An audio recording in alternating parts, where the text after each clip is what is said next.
ನಮಸ್ಕಾರ ಎಲ್ಲರಿಗೂ. ನನ್ನ ಹೆಸರು ವಿಕಾಸ್ ಅಂತ. ಈಗಾಗಲೇ ನೀವೆಲ್ಲರೂ ನ್ಯೂಸಲ್ಲಿ ಎಲ್ಲ ಕಡೆ ನನ್ನ ಬಗ್ಗೆ ನೋಡಿದ್ದೀರಾ. ಇವಾಗ ನಿನ್ನೆ ಬೆಳಿಗ್ಗೆ ಸೋಮವಾರ ಬೆಳಿಗ್ಗೆ ಒಂದು 6:20 ಆಗಿರುವಂಥ ಘಟನೆ ನಾಗವರಪಾಳ್ಯ ಈ ಬೈಯಪ್ಪನಹಳ್ಳಿ ಇದ್ರ ಹತ್ರ ಆಗಿರೋ ಘಟನೆ ಬಗ್ಗೆ ನೀವೆಲ್ಲ ಆಲ್ರೆಡಿ ನೋಡ್ತಾ ಇದ್ದೀರಾ. ಇವಾಗ ಈ ವಿಡಿಯೋ ಏನಕ್ಕೆ ರೆಕಾರ್ಡ್ ಮಾಡ್ತಾ ಇದ್ದೀನಿ ಅಂತ ಅಂದರೆ, ನನಗೆ ಇವಾಗ ಫಸ್ಟ್ ಆಫ್ ಆಲ್ ನಾನು ಥ್ಯಾಂಕ್ಸ್ ಹೇಳಕ್ಕೆ ಈ ವಿಡಿಯೋ ರೆಕಾರ್ಡ್ ಮಾಡ್ತಾ ಇರೋದು ಎಲ್ಲ ಕನ್ನಡ ಮೀಡಿಯಾಗೆ, ಎಲ್ಲ ಕನ್ನಡ ಪರ ಸಂಘಟನೆಗಳಿಗೂ ಥ್ಯಾಂಕ್ಸ್ ಹೇಳ್ತಾ ಇದ್ದೀನಿ ನಾನು. ಐ ಆಮ್ ಸಾರಿ, ನಾನು ಮಾತಾಡ್ತಿರೋ ಸ್ವಲ್ಪ ಸ್ಪಷ್ಟ ಇಲ್ಲ ಅಂದರೆ ಅಡ್ಜಸ್ಟ್ ಮಾಡ್ಕೊಳ್ಳಿ. ನನಗಾಗಿರೋ ಇಂಜುರಿಯಿಂದ ನನಗೆ ಬಾಯಿ ಮೂಮೆಂಟ್ ಸರಿ ಮಾಡೋಕ್ಕಾಗ್ತಿಲ್ಲ. ಹಂಗಾಗಿ ನಾನು ಸರಿ ಸ್ಪಷ್ಟವಾಗಿ ಕೆಲವೊಂದು ಪದಗಳು ಬಂದಿರೋದ್ರೆ ಕ್ಷಮಿಸಿ. ಸೊ ಫಸ್ಟ್ ಆಫ್ ಆಲ್ ನಾನು ಅಡ್ವೊಕೇಟ್ ಅಜಯ್ ಕುಮಾರ್ ಅವ್ರಿಗೆ ಧನ್ಯವಾದ ಹೇಳ್ತೀನಿ. ಆಮೇಲೆ ಅರುಣ್ ಕುಮಾರ್ ಸೋಷಲ್ ವರ್ಕರ್ ಅವರು ನನ್ನ ಪರ ಬಂದು ನಿನ್ನೆ ನೈಟಿಂದ ಅಜಯ್ ಕುಮಾರ್ ಅವರು ಆಮೇಲೆ ಅರುಣ್ ಕುಮಾರ್ ಅವರು ನಿನ್ನೆ ನೈಟಿಂದ ಅವರು ಸ್ಟೇಷನಲ್ಲೇ ಇದ್ದರು, ಬೈಯಪ್ಪನಹಳ್ಳಿ ಪೊಲೀಸ್ ಸ್ಟೇಷನಲ್ಲಿ. ಆಮೇಲೆ ನಾರಾಯಣ್ ಗೌಡ ಅವರು ಆಮೇಲೆ ಅಶ್ವಿನಿ ಗೌಡ ಅವರಿಗೆ ಎಲ್ಲ ತುಂಬ ಧನ್ಯವಾದಗಳು ಹೇಳ್ತೀನಿ. ಎಲ್ಲ ಕನ್ನಡ ಸಂಘಗಳಿಗೆ ಆಮೇಲೆ ಎಲ್ಲ ಮೀಡಿಯಾಗಳಿಗೂ ತುಂಬ ಧನ್ಯವಾದಗಳು ಹೇಳ್ತೀನಿ. ಇದು ಎಲ್ಲಕ್ಕಿಂತ ಹೆಚ್ಚಿನದಾಗಿ ನಾನು ಬೈಯಪ್ಪನಹಳ್ಳಿ ಪೊಲೀಸ್ ಸ್ಟೇಷನ್ ಸಿಬ್ಬಂದಿ ಏನಿದಾರಲ್ಲ ಅವ್ರಿಗೆ ನಾನು ದೊಡ್ಡ ಥ್ಯಾಂಕ್ಸ್ ಹೇಳ್ತೀನಿ.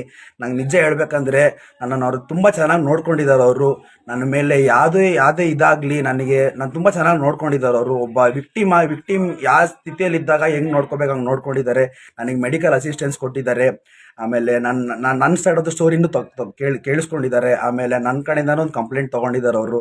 ಸೊ ಬೈಯಪ್ಪನಹಳ್ಳಿ ಪೊಲೀಸ್ ಸ್ಟೇಷನ್ ಸಿಬ್ಬಂದಿಗಳಿಗೆ ನಾನು ತುಂಬ ಥ್ಯಾಂಕ್ಸ್ ಹೇಳ್ತೀನಿ ನಾನು. ಆಮೇಲೆ ಮಾನ್ಯ ಮುಖ್ಯಮಂತ್ರಿ ಸಿದ್ದರಾಮಯ್ಯ ಅವರು ಇದಕ್ಕೆ ಸ್ಪಂದನೆ ಕೊಟ್ಟಿರೋದಕ್ಕೂ ನಾನು ತುಂಬ ಖುಷಿ ಆಗ್ತಾ ಇದೆ. ನಾನು ಸದ್ಯಕ್ಕೆ ನಾನು ಏನು ಹೇಳ್ಬೇಕಂದ್ರೆ ನನ್ನ ಕೆಲ್ಸಕ್ಕೆ ತುಂಬ ಎಫೆಕ್ಟ್ ಆಗಿದೆ. ನನ್ನ ತಂದೆಯವರು 2 ವರ್ಷದಿಂದ ತೀರ್ಕೊಂಡಿರೋದು, ನನ್ನ ತಾಯಿ ಇಬ್ಬರೇ ಇರೋದು. ಸೊ ನನ್ನ ಕೆಲಸ ಮಾಡಿ ನನ್ನ ತಾಯಿ ನೋಡ್ಕೊತಿದ್ದೆ. ಇವಾಗ ಕೆಲಸಕ್ಕೂ ಎಫೆಕ್ಟ್ ಆಗಿದೆ. ನಾನು ಇದನ್ನ ಇಲ್ಲಿಗೆ ಬಿಡಲ್ಲ. ನಾನು ಸ್ವಲ್ಪ ಸ್ಟ್ರೈನ್ ಆಗಿ ಮೆಂಟಲಿ ಸ್ಟ್ರೆಸ್ ಆಗಿರೋದ್ರಿಂದ ನಾನು ಒಂದು ದಿನ ರೆಸ್ಟ್ ಬೇಕನ್ನಿಸ್ತಾ ಇದೆ. ಬಟ್ ನಾನು ಇಲ್ಲಿಗೆ ಬಿಡಲ್ಲ, ತನಿಖೆ ನಡೆಯುತ್ತೆ ಅಂದ್ಬಿಟ್ಟು ಕಮಿಷನರ್ ಸರ್ ಅವರು ನನಗೊಂದು ಮಾತು ಕೊಟ್ಟಿದ್ದಾರೆ. ಏನು ವರಿ ಮಾಡಬೇಡ, ನಿನ್ನ ಕೆಲಸಕ್ಕೆ ಎಫೆಕ್ಟ್ ಆಗಲ್ಲ ಅಂತ ಹೇಳಿದ್ದಾರೆ. ಬಟ್ ಆಲ್ರೆಡಿ ನನ್ನ ವರ್ಕ್ ಪ್ಲೇಸಲ್ಲಿ ನೋಡಿದ್ರೆ ನನಗೆ ಏನು ಹೇಳೋದು, ಆಲ್ರೆಡಿ ನನಗೆ HR ಅವರು ಕಾಲ್ ಮಾಡಿ ಹೆಂಗೋ ಕೆಲಸ ಹೋಗೋ ಥರ ಆಗಿದೆ ನನ್ನ ಪರಿಸ್ಥಿತಿ ಇವಾಗ. ಬಟ್ ನಾನು ಇದನ್ನೇ ಇಲ್ಲಿಗೆ ಬಿಡಲ್ಲ. ನಾನು wing commander, air force wing commander ಅವ್ರು ಏನಿದಾರಲ್ವಾ ಅವ್ರ ಕಡೆಯಿಂದ ನನಗೆ ಏನು ನ್ಯಾಯ ಬೇಕೋ ಅದು ನಾನು ತೊಗೊಂತೇನೆ, ನಾನು ಬಿಡಲ್ಲ. ಯಾಕಂದರೆ ಅವರು ಇಲ್ಲಿ ಲ್ಯಾಂಗ್ವೇಜ್ ಬ್ಯಾರಿಯರ್ ಅಂದ್ಬಿಟ್ಟು ಒಂದು ಸುಳ್ಳು ಕಂಪ್ಲೇಂಟ್ ಕೊಟ್ಟಿದ್ದಾರೆ. ಸೊ ನಾನು ಬೇಕಾದ್ರೆ ಆನೆಸ್ಟಾಗಿ ಹೇಳ್ತೀನಿ, ನಾನು ಮೋರ್ ದೆನ್ 5 ಲ್ಯಾಂಗ್ವೇಜ್ ಮಾತಾಡ್ತೀನಿ. ಕನ್ನಡ, ಇಂಗ್ಲೀಷ್, ಹಿಂದಿ, ತಮಿಳ್, ತೆಲುಗು 5 ಲ್ಯಾಂಗ್ವೇಜು ಬರುತ್ತೆ. ಸೊ ನಾನು ಬೆಂಗಳೂರಲ್ಲಿ ಹುಟ್ಟಿ ಬೆಳೆದಿರೋದು, ಬೆಂಗಳೂರಲ್ಲಿ ಜೀವನ ಮಾಡ್ತಿರೋದು. ಸೊ ಒಂದು ಭಾಷೆಯಲ್ಲಿ ಇಲ್ಲಿ ಜೀವನ ನಡೆಸೋದು ಕಷ್ಟ ಆಗೋದ್ರಿಂದ ನಾನು 5ರಿಂದ 6 ಭಾಷೆ ಕಲ್ತಿದ್ದೀನಿ.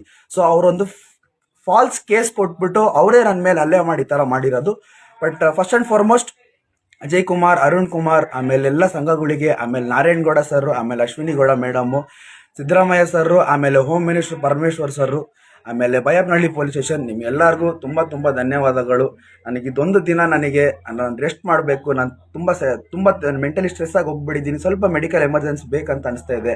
ನನ್ನ ದವಡೆ ಎಲ್ಲ ಊದ್ಕೊಂಡು ನಾನು ಸರಿ ಊಟನೂ ಮಾಡೋಕ್ಕಾಗಿಲ್ಲ ಅಂದರೂ ಪರವಾಗಿಲ್ಲ. ಬಟ್ ನನಗೆ ಯಾವ ಥರ ಫುಡ್ ಬೇಕಂತ ಕೇಳಿ ಬೈಯಪ್ಪನಹಳ್ಳಿ ಸ್ಟೇಷನ್ ಪೊಲೀಸ್ ಸಿಬ್ಬಂದಿಗಳು ನನ್ನ ತಂದುಕೊಟ್ಟು ನನಗೆ ಮೆಡಿಕಲ್ ಎಮರ್ಜೆನ್ಸಿ ಎಲ್ಲ ಕೊಟ್ಟು ಎಲ್ಲ ನೋಡ್ಕೊಂಡಿದ್ದಾರೆ.